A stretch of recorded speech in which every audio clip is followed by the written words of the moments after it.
ni Kristo at sa atin hong mga kababayan.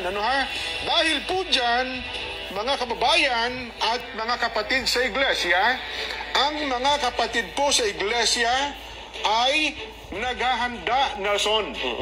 Ulitin ko po ang mga kapatid po sa iglesia ay naghahanda na magsagawa po ng rally.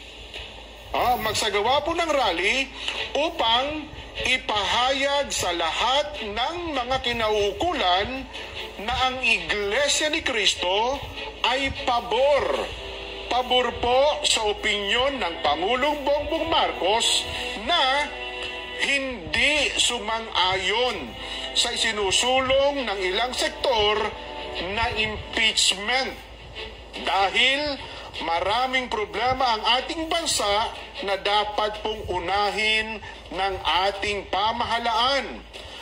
Ang Iglesia ni Kristo po ay para sa kapayapaan. Ayaw po natin sa anumang uri ng kaguluhan na manggagaling sa kanino mang panig. Ngayon pa lamang po, mga kababayan, ay nag-uorganisa na po ang mga lokal sa buong iglesia para magkaroon ng mga malalaking pagtitipon.